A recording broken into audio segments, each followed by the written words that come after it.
고요. 다음으로 말씀드릴 부분은 이제 멘탈 태스크 이미저리에 관련된 부분인데, 어떤 정신적으로 어떤 작업을 하는 거를 업무를 주어주면 이제 사람은 그거에 대해서 상상을 하기 시작하는데, 그때 상상을 하는 동안에 뭔가 변화가 생기는 것을 어떻게 찾아낼 것인가 라는 게 이제 대표적인 또 하나의 패러다임입니다. 그래서 주로 지금까지 많이 사용된 거는 동작 상상, 모터 이미저리. 지금 저희가 그림으로 보여드렸지만은 왼손으로 움직이는 상상과 오른손으로 움직이는 상상을 했을 때 이제 어떻게 찾아낼 수 있을까? 혹은 말 상상, 뭐 아에이오우를 말을 한다든지, 혹은 뭐 과일 이름을 뭐 생각을 한다든지, 아니면 뭐 동물들 이름을 상상을 한다고 할 때 이제 그때 그 무슨 말을 상상을 하고 있는지를 찾아낼 수 있을까라는 것도 하나의 연구 주제입니다. 그래서 이쪽에서 모터 이미저리라는 부분은 상당히 되게 전통적으로 오래된 연구 주제인데, 여기에 적용된 논문, 그 기법을 한번 확인해 보도록 하겠습니다. 그래서 마찬가지로 이 논문도 2016년도에 게재가 된, 게재는 2017년인가요? 딥러닝을 이용해서 이미지 모터 이미저리에 대해서 시그널을 분류하는 논문입니다. 그래서 BCI 시스템에서 운동 상상 신호 분류는 되게 전통적으로 진행되어 왔던 아주 중요한 문제라고 할 수 있습니다. 그래서 지금까지는 또 되게 전통적으로 오래되어 왔기 때문에 가장 고전적인 머신러닝 기법대로 피처 익스트랙션은 뭘 써야 될까, 클래시피케이션은 뭘 써야 될까를 가지고 많은 연구가 진행이 되어 왔고, 그래서 지금까지 커먼 스페이스 패턴이라든지 PCA, LDA, SVM 등등 되게 많은 기법들이 사용됐습니다. 거의 여기 보여드린 CSP는 피처 익스트랙션으로, 그리고 SVM은 클래시피케이션으로 그냥 수학의 정석처럼 가장 골든 스탠다드처럼 많이 쓰이는 기법이라고 할 수 있을 정도로 이쪽에 관련된 논문이 그동안 무수히 쏟아져 나왔었어요. 근데 이쪽 저자들이 말을 하기를 최근에 트레이닝 데이터가 많은 환경에서는 딥러닝이 좋은 결과가 내는 것이 알려졌는데, 이제 BCI라는 것도 아직은 아니지만 일상생활에서 활용되는 BCI 시스템이 만들어진다면 나중에는 언젠가는 수많은 이미지 데이터가 지속적으로 생성될 거고, 그럼 이런 환경에서는 딥러닝을 적용하기 아주 적합할 것 같다. 그래서 우리는 처음으로 한번 또 이 딥러닝 기술을 이용해서 운동상상 분류 성능을 향상시키는 접근법을 좀 제안해보고 싶다라는 게 이 친구들이 한 연구였습니다. 그래서 데이터셋은 마찬가지로 퍼블릭 데이터셋을 썼고, 여기서 배포된 데이터셋은 9명의 피험자를 대상으로 왼손의 움직임을 상상하거나 오른손의 움직임을 상상하는 신호를 이제 레코딩을 한 상태였습니다. 그래서 각각의 뇌파를 보자면 여기서 오직 세 채널만 C3, 그리고 CZ, C4 이 세 개의 채널에서만 뇌파를 측정을 했는데, 뇌는 어떻게 구조적으로 보자면 일부 영역으로 나눠져 있는데, 그리고 각 구조적으로 그 관장하는, 매니지하는 어떤 기능이 나뉘어져 있다고 지금 알려져 있거든요. 근데 이제 C3, CZ, C4가 있는 요 영역이 우리가 흔히 말하는 센서리 모터 콜텍스, 그러니까 운동에 관련된 영역이라든지 아니면 감각에 관련된 영역으로 알려져 있습니다. 그래서 이쪽에 관련된 3개의 채널만 가지고 레코딩을 했고, 각각의 뇌파는 이제 2초 길이의 뇌파를 썼습니다. 그래서 왼쪽을 상상하시오 혹은 오른쪽을 상상하시오라는 큐가 주어진 다음에 0.5초 이후부터 2.5초까지 사이의 데이터를 사용했고, 이때 샘플링 레이트는 250Hz였다고 알려져 있었습니다. 그래서 한 피험자당 총 400개의 테스트를 진행을 했다. 근데 이쪽에서 제가 보여드릴 부분은 여기 input image form이라는 부분이 이제 좀 재밌어서 설명을 해드리려고 했는데, 앞전에 보여드렸던 부분은 이제 시저 디텍션 같은 경우는 1차원으로 그냥 시간적인 값만 있는 거고, 두 번째 보여드렸던 젠더 프레딕션 같은 경우는 이제 채널 바이 타임으로 그 2차원 형태로 보여드렸는데, 여기도 마찬가지 2차원이긴 한데 이제 그들이 주장하는 바로는 우리는 타임 그리고 프리퀀시 채널 로케이션 정보를 모두 다 결합을 해봤다 라고 말을 했습니다.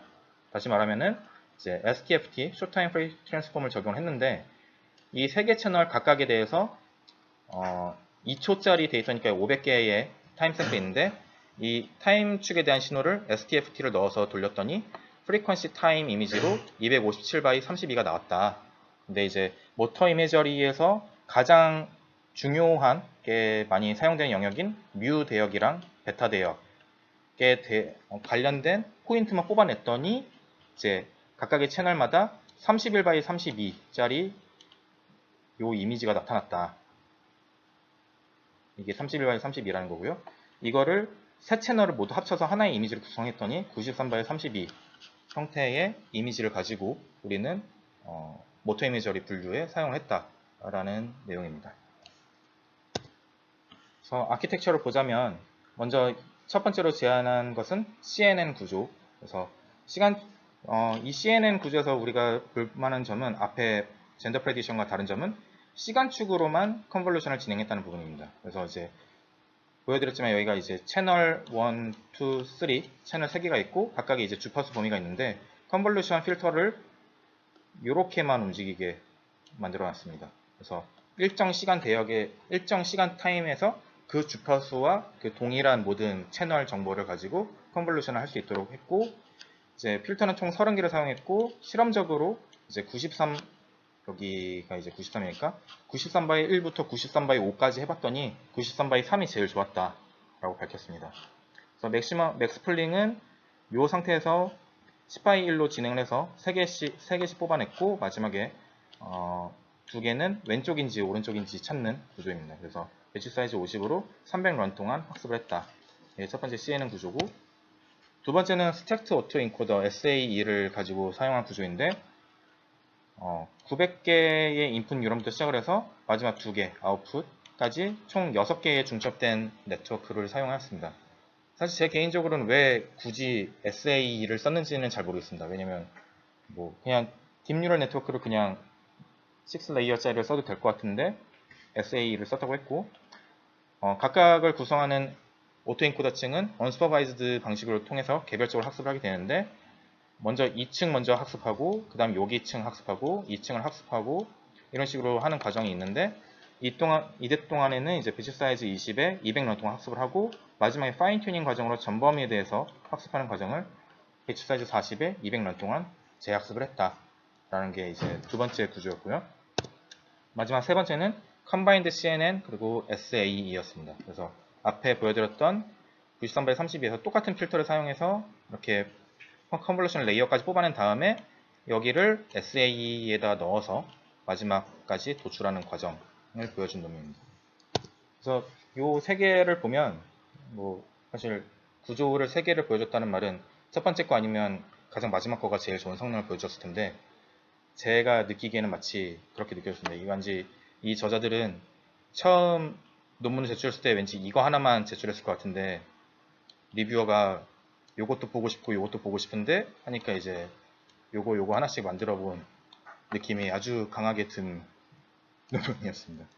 그래서 실제로 결과도 역시 이게 제일 잘 나왔다 라고 보여주겠습니다. 그래서 10x 10fold cross validation을 사용해서 각 피험자, 총 9명의 피험자가 있었는데 400개의 트라이얼을 랜덤하게 10그룹으로 나누어서 9그룹을 트레인하고 남은 한 그룹을 테스트하는 과정을 10번 반복하는데, 이 랜덤하게 10그룹으로 나눈 과정을 또 10번을 반복을 했습니다.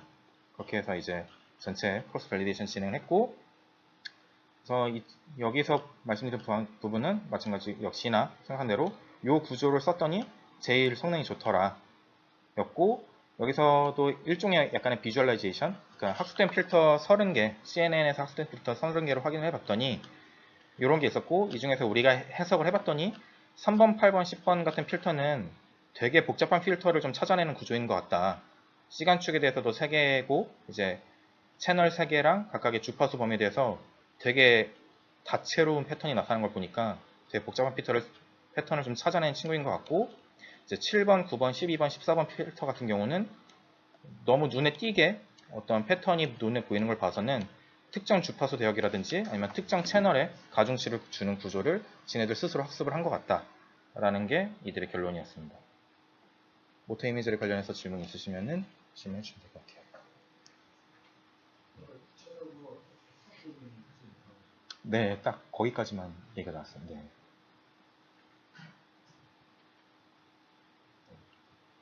뭐 젠더 프레딕션처럼 생각을 해본다면 뭐 진짜 이것만 가지고 다시 전통적인 방법으로 구현을 해서 해본다든지 하는 것도 해볼 수 있을 것 같긴 한데, 제 생각에 그렇게 한다 했을 때 결과가 잘 안 나올 것 같은 느낌이 좀 들었어요.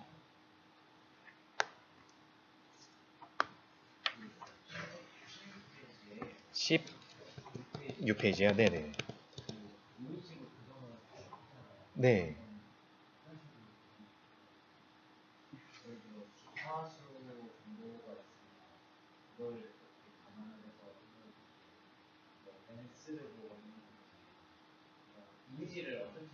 아, 아마 제 생각에는 제가 그 부분을 정확하게 체크는 못했지만은 이제 STFT를 해서 뭐 적용한 논문들, 그러니까 주파수에 대한 값도 같이 보는 경우에는 보통은 매그니튜드를 가지고 하는 걸로 알고 있거든요. 그래서 이쪽도 매그니튜드로 보고 있지 않았을까라는 생각을 하고 있어요. 제가 그 부분이 지금 정확하게 잘 기억이 안 나네요.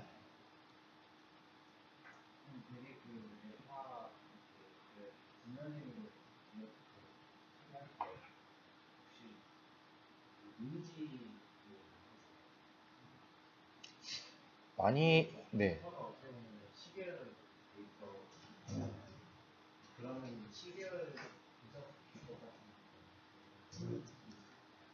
네네.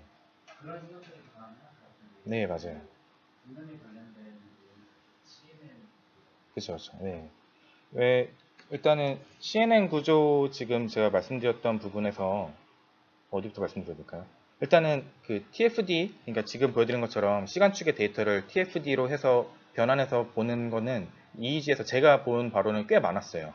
그 많은 이유는 뭐였냐면은 뇌파란 신호 자체가 항상 꾸준한 신호가 아니라 논 스테이셔너리하다고 해야 될까요? 그러니까 매번 측정할 때마다 평균값도 달라지고 매번 측정할 때마다 어떤 분산값도 달라지고 여러 가지 변화가 되게 많은 신호라서 이 변화를 추적할 수 있는 방법을 되게 쉽게 직관적으로 이해할 수 있는 방법은 그래도 비교적 알려진 방법 중에는 이제 TFD가 시간에 따라서 주파수가 어떻게 성분이 변화하는가를 보면은 직관적으로 좀 이해할 수가 있다. 라는 게 이제 한 부분이 있기 때문에 그걸 가지고 쓰는 부분이 좀 있고요. 지금까지 보여드렸던 CNN은 LSTM도 사실 많이 쓰거든요. 많이 쓰는데 요거 같은 경우는 그 제가 그림을 하나 추가를 못했는데 뭐라고 말씀드릴까요? 왼쪽이나 오른쪽 문제를 풀 때는 C3랑 C4가 상당히 상보적으로 작용을 많이 해요. 그러니까 되게 신호가 잘 나오는 사람 같은 경우는 이제 C4랑 C3에서 왼쪽이나 오른쪽 상상을 할 때 여기 값이 되게 큰 사람은 여기 값이 되게 작게 나오고 여기 값이 되게 큰 사람은 여기 값이 되게 작게 나올 거예요. 뇌파가 되게 분명하게 잘 나오는 사람 같은 경우는. 물론 대부분의 사람들이 잘 그렇지 않기 때문에 뇌파 신호 처리가 좀 어려운 부분이 있는 건데, 그러니까 제가 느끼기에는 아마 그 눈으로 보이는 걸로도 어느 정도 구분이 가능한 수준이라면 당연히 CNN을 쓰면은 이미지 처리에 가장 특화된 기법이니까 CNN 처리를 하면 되게 좋지 않을까라는 방식으로 쓴 것 같아요. 그리고 마찬가지로 시저 디텍션 같은 경우도 앞에서 말씀드렸지만은 기존에 사용했던 방법이 그냥 의사분들께서 노멀 EEG가 이런 거다, 프리터 EEG가 이런 거다, 시저 EEG가 이런 거다라는 거를 눈으로도 검사할 수 있는 수준인 거잖아요. 그러니까 어떻게 보면 결국 이거를 이미지화 시켜서 생각을 해본다면은 마치 이게 강아지다, 이게 고양이다, 이건 코끼리다. 요거 이제 분류하는 시스템을 만드는 것과 거의 비슷한 수준으로 저는 이해를 한 거였죠.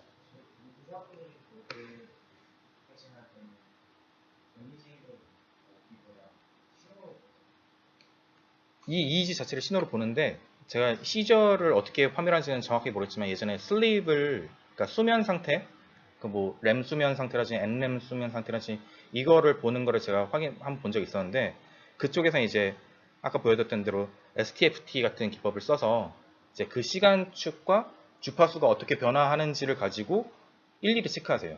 지금 이때는 논램 수면 상태다, 이때는 램 수면 상태다, 이런 걸 일일이 체크하거든요. 그러면 제 생각에는 왠지 저 시저인지 노멀 상태인지도 약간 그런 STFT 같은 걸 뿌린 다음에 이제 이미지처럼 체크를 하시지 않을까 하는 생각이에요.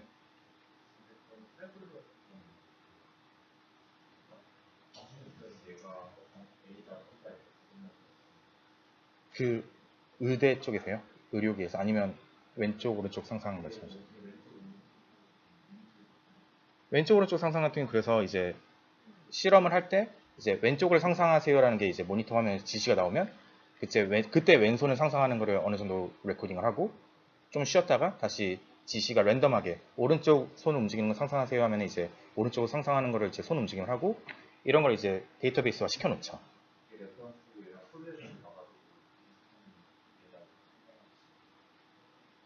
제가 약간 질문의 의도를 잘 파악을 못한 것 같은데 어떤 그러니까 누가 인사적인 눈으로만 얘가 원고 상상과 원고 상상과 상상을 그러니까 기준이 애매하게 여기가 뭐 여기가 진짜 하얗게 약간 비슷하게 나오는 음, 모르죠. 그러니까 다시 말씀드리면, 그러니까 뇌파 신호 처리의 제일 어려운 점, 제가 개인적으로 생각할 때, 이제 이미지 신호 처리가 쉽다는 얘기는 아니지만, 이미지 신호 처리보다 제가 뇌파 해석이 이런 면만큼은 어렵겠다 싶은 점이, 직관적인 이해가 힘들어요. 그러니까 이미지는 이제 이건 고양이다, 이건 개다라는 게 보이는데, 뇌파 신호는 애초에 이 자체가 정상적인 뇌파 신호인지, 비정상적인 뇌파 신호인지, 애초에 이제 왼쪽 상상 신호인지, 오른쪽 상상 신호인지를 애초에 모르는 거죠.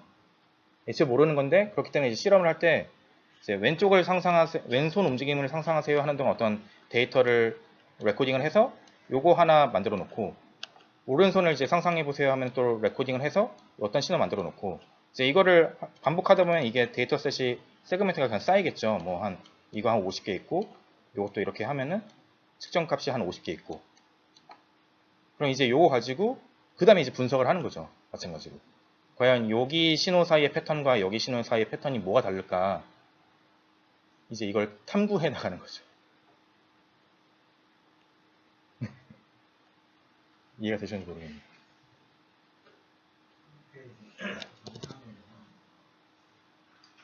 예, 그러면은 C4 안에서도 유대하기만 비슷하게처럼 이렇게 무게도 17원 30원치 써있잖아요. 네. 그러면 제가 C4에서도 크게 두 개 추출된 대형만 이런 패턴을 쳤는데 그리고 이제 까망이랑 하얀 이렇게 다 있잖아요. 네.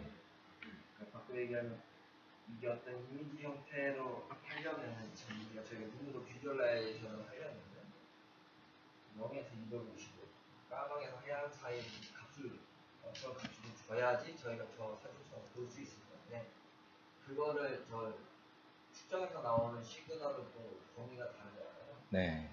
그 U랑 베타 이런 것도 어느 정도 그 맥시멈치랑 미니멈치가 정해져 있는 거예요. 어떤 식으로 해서 그 컴퓨테이션을 해서 영화 문제없이 사이를 맞춰놓는 거죠. 마이너스 값도 있고 플러스 값도 있고 U 대역이랑 베타 대역도 할 수 있는 그 범위의 레인지가 있을 건데 네. 쉽게 얘기하면 이미지를 만들어놨던 것 자체가 그 값들을 영화 문제 50 사이로 예쁘게 이렇게 기본 노멀라이제이션 비슷하게 네. 맞춰놓은 겁니다. 그러려면은 뭘 이렇게 계산을 해줘야 되나요? 그쵸. 나눠야 되는데 그 대역에 규정되어 있는 아저씨 최대치 최소값은 영상으로 여기 최소 250 그런 거 정확하게 사실은 제가 그 앱솔루트 그 파워를 구했을 때 뭐 어떤 맥시멈이 있을 거다라는 그 한계치는 잘 모르겠어요. 그러니까 당연히 있을 것 같거든요. 뭐 사람이 피카츄가 아니니까 이제 막 100만 볼트 이렇게 나가진 않을 것 같으니까. 근데 이제 제가 정확하게 그게 어떤 수치인지는 잘 모르겠고요. 혹시 이따가 말씀해 주시면 좋겠고, 일반적으로 제가 아는 범위 내에서는 그렇기 때문에 보통 릴러티브 파워를 쓰는 걸로는 알고 있거든요. 그러니까 전체 우리가 관심 있는 대역이 예를 들어서 0에서 58치였으면은 이 0에서 58치 전체 파워 분의 뮤 대역 8사 13월치의 파워 뭐 이런 식으로는 사용하는 걸 좀 봤었는데, 상대 파워를 하게 되면 사람마다 가르침이 달라서 그러니까 나는 최대치를 100을 낼 수 있지만 이 사람은 컨디션이랑 다르니까 더 낼 수 있고 이럴 수 있죠. 사람마다, 그러니까 제가 봤던 논문들에서는 사람마다 다르기 때문에 릴러티브 파워를 쓰는 걸로 알고 있어요. 예, 예, 오히려 기준점을 맥시멈과 얘의 맥시멈이 네, 다르니까 네. 저것도 어떤 평균치의 맥시멈을 가지고서 나누고 곱하기해가지고 저런 형태로 만들어놨었습니다. 습하는 데이터셋 내에서. 네, 네. 일반적으로 굉장히 좋은 지적이신 것 같은데 저 사람마다 파워가 다르거든요. 그래서 일반적으로 보통 뭐 몇 데시벨 정도 나온다라는 가이드라인 정도는 있는데 맥시멈 값이나 미니멈 값이 이렇게 어떤 골드 스탠다드만 있을 뿐이지 정확하게는 안 정해졌어요. 그래서 아까 말씀드렸던 사람마다 앰플리파이어가 너무 크니까 오히려 이 전체를 배분해놓고 소개적으로 이렇게 보는으로써 그나마 좀 차이를 줄이는 거예요. 그래서 저도 그 질문 들으니까 생각나는데 저거 어떻게 풀었을까가 좀 갑자기 왜 네. 그 렐러티브 퍼인 건지 아니면 절대값을 그냥 사람마다 해가지고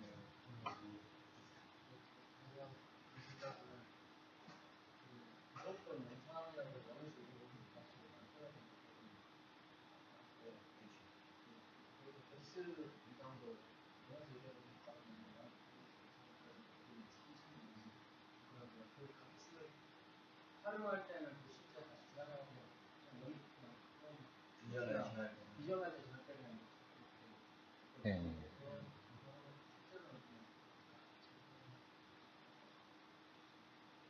저 논문에서 그림 만들기 위해서는 좀 진행했거든요. 그렇습니다. 그래서 무슨 기법이 뭐가 있을 것 같기는 해요. 이건 여기 넣어서 하려면은 그쵸, 그쵸. 대략적인 뭐가 있어야지.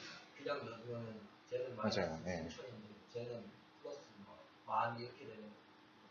근데 보면은 제 뒷부분에도 말씀드리겠지만 약간 그 분명히 전처리를 했을 것 같거든요. 근데 이 논문은 이제 전처리 뭘 했는지를 안 말해줬어요. 뒷부분에 보여드리면 몇몇 논문은 뭐 신호를 이렇게 뽑은 다음에 0에서 1 사이로 노멀라이제이션 했다.